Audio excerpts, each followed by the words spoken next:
My fiancée disappeared on her birthday. She returned the next morning and said, "I'm an adult. I don't need to report my whereabouts to you." I replied, "Fair enough." Then I showed her the Instagram story her friend posted of them at a 5-star resort with guys. When she realized she was tagged, "Look, I'm not the kind of guy who needs to know where my girlfriend is every second of the day. We're both adults. We have our own lives." But when your fiancée straight up vanishes on her birthday without a word and strolls back in the next morning like nothing happened, yeah, we're gonna have a conversation. Let me back up. My fiancée, ex-fiancée now obviously, is named Rachel. Was named Rachel, still is, I guess. Whatever. We'd been together 3 years, engaged for 6 months, wedding planned for October, deposits paid, invitations ordered, the whole thing. Things had been weird for about 2 months before this happened. She'd gotten really close with her coworker Jenna. Like, suspiciously close. Every weekend was brunch with Jenna or spa day with Jenna or girls' night with Jenna. I didn't think much of it at first. She's allowed to have friends. I'm not one of those controlling dudes. But then the spending started. We had a joint account for wedding expenses. We'd both been contributing. I put in about $18,000 over 6 months. She put in maybe $4,000, whatever, I make more. Not a big deal. The account was supposed to be for venue, catering, photographer, all that stuff. Except the balance kept dropping faster than it should. I'd check it every few weeks. We budgeted $35,000 for the wedding. Should have had about $22,000 in there. Instead, we had $11,000. I asked Rachel about it. She said she'd been paying for wedding stuff, dress alterations, shoes, hair trial, makeup trial, bridesmaid gifts. Okay, fine, reasonable expenses, but $11,000 in 2 months? For that stuff? I pushed back. That seems high. Can you show me the receipts? I have them in a spreadsheet. I'll send it to you. When? This weekend. Weekend came and went. No spreadsheet. I asked again Monday. She said she forgot. Asked again Wednesday. She got defensive. Why are you interrogating me? You don't trust me with money? I just want to see where $11,000 went. And I told you I'll show you. Stop nagging me. Red flag. But I figured I'd wait for her birthday, then sit down and go through it together. Give her one more chance to be transparent. That conversation never happened. Then came her birthday. May 15th. She turned 28. I'd planned a nice dinner, made reservations at this Italian place she loves. Bought her a necklace she'd been eyeing. Nothing crazy, like $800. Wrapped it nice, had flowers delivered to her office. She seemed off all day, texting constantly, smiling at her phone. When I asked what was up, she said, "Nothing, just excited for tonight. We were supposed to meet at the restaurant at 7. I got there at 6:50. Waited. 7 came and went. 7:15, 7:30. I texted her. Where are you? No response. Called. Straight to voicemail. Called again. Voicemail. By 8 I was worried, like genuinely concerned something had happened. I called her sister. Hadn't heard from her. Called her mom. Nothing. I called Jenna. "Oh, Rachel's fine. She's just having fun with us. She'll text you later." And she hung up. What? Having fun with us? It's her birthday dinner. With me. Her fiancé. I sat in that restaurant for another 20 minutes, looking like an idiot, before I paid for my water and left. Drove home. She wasn't there. Her car was still in the driveway though, which was weird. I checked the house. Some of her stuff was gone. Overnight bag. Makeup. The nice dress she bought last week. Okay. So she'd planned this. She didn't forget. She deliberately ditched me. I texted her again. Rachel, I'm worried. Please let me know you're safe. Nothing. I tried calling Jenna again. Blocked. I didn't sleep. Spent the whole night alternating between worried and pissed. Mostly pissed. Around 8:30 the next morning, I heard a car pull up. Door opened. Rachel walked in. She looked fine. Not hungover, not upset. Just fine. Actually, she looked great. Hair done. Makeup perfect. Same dress from last night but somehow not wrinkled. Hey, she said like nothing happened. Where were you? Out. Out where? You disappeared on your birthday. You missed our dinner. You didn't answer your phone. I was worried sick. I was with Jenna and some friends. It's my birthday. I wanted to have fun. By ditching me? Without a word? She dropped her bag on the floor. Look, I'm an adult. I don't need to report my whereabouts to you. I just stared at her. Fair enough, I said. She blinked. What? You're right. You're an adult. You don't owe me an explanation. Oh, okay, good. She seemed surprised I wasn't pushing back. I'm gonna shower. Before you do that, I found something interesting on Instagram. What? I'd actually found it at 3 a.m. when I couldn't sleep. I'd been scrolling through Instagram, checking if anyone had posted anything about Rachel, her friends, her coworkers. Anyone. That's when I saw Jenna had posted a story. I don't even follow Jenna, but Rachel does, and I was looking at her following list, clicking through profiles. Jenna's story, posted 11/7 the previous night. First slide, champagne glasses clinking, caption, birthday behavior. Second slide, group shot in what looked like a hotel lobby. Fancy, marble floors, crystal chandeliers, Rachel front and center, huge smile. Third slide, the one that made my blood boil. Video, Rachel, Jenna, and 2 other girls at a bar. Music playing, they're dancing, drinks in hand, and 3 guys. Well-dressed, confident. One of them, tall, dark hair, expensive watch, had his arm around Rachel's waist. She was laughing, leaning into him, her hand on his chest. The location tag, the Grandview Resort and Spa, and Rachel was tagged in it. At Rachel.Morrison. I screenshot everything immediately. Stories only last 24 hours, and I needed proof in case she tried to deny it. Now I pulled out my phone, opened Instagram, pulled up the screenshots. This, I said, showing her the first image. She squinted at it. That's just... I swiped to the next one. The group shot. This. Her face was starting to change, going from defensive to concerned. I swiped to the video, hit play. She watched herself on screen, watched the guy's arm around her, watched herself looking like she was having the time of her life. Her face went white. When did you? This morning. Jenna posted it on her story around 11 p.m. last night. You're tagged in it, which means all your followers can see it, including me, including your mom, including everyone we sent save the dates to. Her hand went to her mouth. Oh my God. This morning, Jenna posted it on her story. You're tagged in it.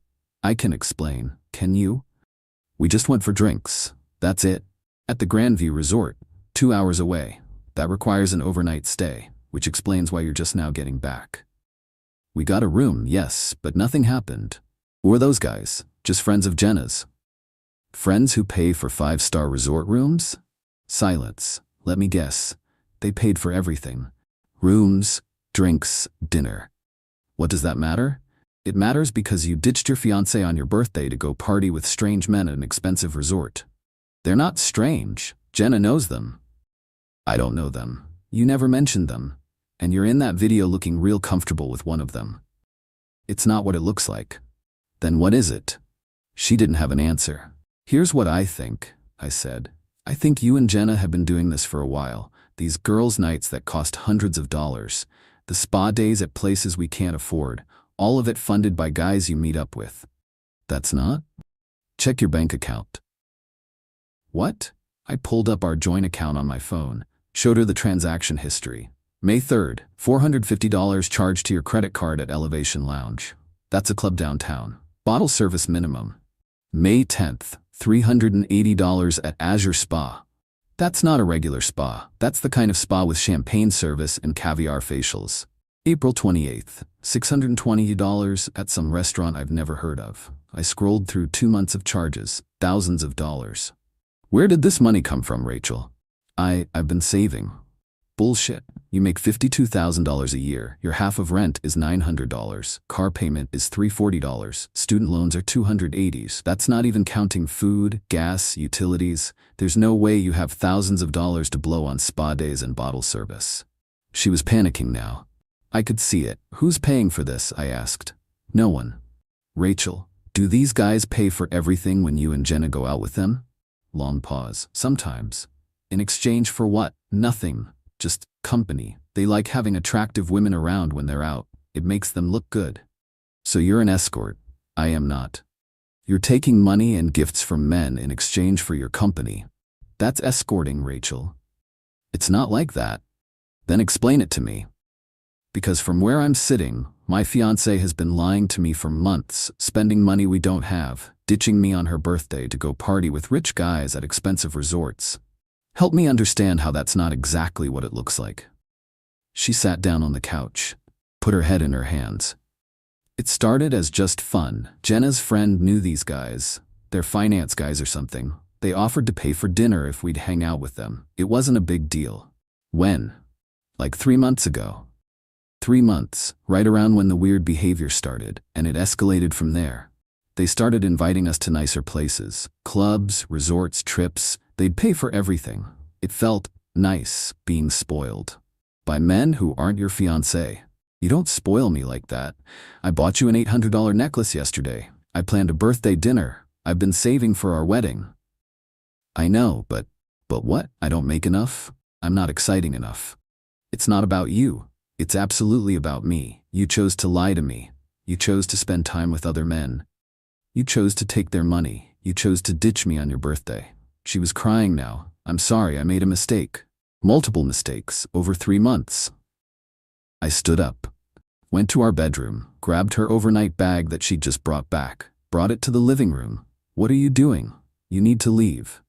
Jake, no. This relationship is over, Rachel. We can fix this. I'll stop seeing them. I'll block Jenna. You should have done that 3 months ago, before you decided random rich guys were more important than your fiancé. I made a mistake. You made dozens of mistakes. You lied to me. You betrayed my trust. You took money from our wedding fund. I didn't. The account is down $11,000, Rachel. Where did it go? She didn't answer. I checked the statements this morning. 6 withdrawals over 2 months, all cash. $3,000, $2,500, $2,000, $1,500, and 2 at $1,000 each. Exactly $11,000. It's our money. That was earmarked for the wedding, a wedding you apparently don't give a shit about. That's not true. Then why did you steal from it? Why did you blow it on bottle service and designer bags while I've been working overtime to save for our future? She had no answer. Pack your stuff. You're staying somewhere else tonight. This is my apartment too. No, it's not. You're not on the lease. You've been living here rent-free because I covered everything. Legally, I'd have to give you 30 days notice to move out. But I'm asking you to leave now, voluntarily. You can stay at your sister's, your mom's, wherever. But I don't want you here. Where am I supposed to go?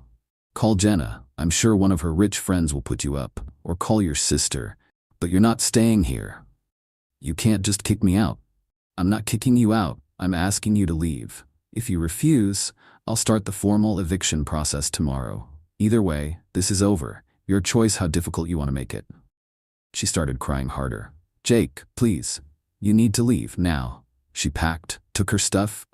Her sister picked her up an hour later. The moment she left, I called our wedding venue. Hi, I need to cancel a wedding. The venue coordinator, nice lady named Patricia, picked up. Oh no, I'm so sorry to hear that. Can I ask what happened? Relationship ended. It's not happening. I understand. Let me pull up your contract. Typing sounds. Okay, so you're booked for October 12th. That's 5 months out. According to our cancellation policy, cancellations more than 90 days in advance forfeit the deposit but incur no additional fees. How much is the deposit? $3,500. Ouch, but it beat the alternative. That's fine. Cancel it. I'll process that today. I'm really sorry it didn't work out. Me too. Thanks. Hung up. Called the caterer. Anderson wedding, October 12th. I need to cancel. Different story here. The woman on the phone, Brenda, was less sympathetic. Sir, we have a 120-day cancellation policy for full refund. You're at day 148, so you're within that window. However, we began ordering specialty items for your menu last week based on your confirmed headcount. Those items are non-refundable from our suppliers. We'll need to charge a restocking fee of $1,200 to cover those costs. We'd paid $6,000. $1,200 fee meant I'd get back $4,800, so I get back $4,800? Correct. Fine. Process it. I'll email you the confirmation. Next, the photographer. I'd hired this woman named Sarah. Young, talented, great portfolio. We'd paid her $3,000 up front, another $2,000 due on the day. I called her direct line. Hey Sarah, it's Jake Anderson. October 12th wedding. Hey Jake, what's up? I need to cancel. Wedding's off. Long pause. Oh man, I'm so sorry. What happened? Long story. Not a good one. I'm sorry. Okay, let me check my contract. Rustling papers. So you paid $3,000 as a retainer. Per my contract, I keep $500 as a booking fee for holding the date, but I can refund the rest. That works. Thank you. No problem. I'll send the refund by end of week. And hey, I hope you're doing okay. Getting there. Thanks.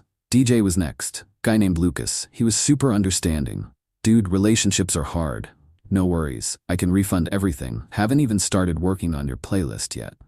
Full refund, $1,500. Florist was trickier. She'd already ordered some of the flowers. Rare peonies or something Rachel wanted. Non-refundable from her supplier. I can refund $800 of the $1,200 you paid. The other $400 covered the specialty orders. Fine, whatever. Cake was easy, hadn't even had the tasting yet. Full refund, $650. Invitations were the big win. We'd ordered 200 custom invitations through this online company. Hadn't been printed yet, caught it just in time. Full refund, $480. I made a spreadsheet as I went, tracked every cancellation, every refund. Venue, $3,500 lost. Caterer, $4,800. Photographer, $2,500. DJ, plows $1,500. Florist, cake, $650. Invitations, $480. Total recovered, $10,730. Total lost, $3,500. Net recovery, $7,230 plus the $11,000 still in the joint account, plus stopping another $15,000 in expenses that would have come in the next 5 months. By 5 p.m., I'd saved myself about $25,000–$30,000 in total wedding costs. Worth it. The joint wedding account still had $11,000. Originally, I'd put in $18,000 total, and she'd put in $4,000 for a total of $22,000. She'd stolen $11,000, leaving $11,000. I withdrew the remaining $11,000 and closed the account. Since I'd contributed $18,000 and only $11,000 remained, I'd effectively lost $7,000 of my contribution to her theft. Her $4,000 was completely gone, spent on her escort lifestyle. I kept the $11,000. Figured I'd earned it. Then I called my credit card company. Rachel had an authorized user card on my account. I canceled her card immediately and had a new primary card sent to me, checked for any recent charges. Sure enough, $2,800 in charges over the past 2 weeks. Spa treatments, restaurants, shopping. I couldn't dispute them. She was an authorized user when she made them, so they were technically legitimate. But I could stop her from making any more. The $2,800 was gone. Another cost of this relationship. Whatever. Small price compared to what I could have lost. Changed the locks on my apartment. Her key didn't work anymore. Blocked her number. Blocked her on all social media. By day 3, her sister was calling me. Jake, Rachel is devastated. She made a mistake. Can you please talk to her? No, she loves you. She wants to fix this. She loved the attention more. We're done. You're being cruel. I'm being honest. She lied to me for 3 months. She stole from our wedding fund. She ditched me on her birthday to sleep over at a resort with random guys. There's nothing to fix. She says nothing physical happened. I don't believe her. And even if that's true, emotional infidelity is still infidelity. She chose them over me repeatedly. That's not a mistake, that's a choice. Her sister tried a few more times. I stopped answering. Rachel's mom called. Same script. I shut it down. A week later, Rachel showed up at my apartment. I didn't let her in.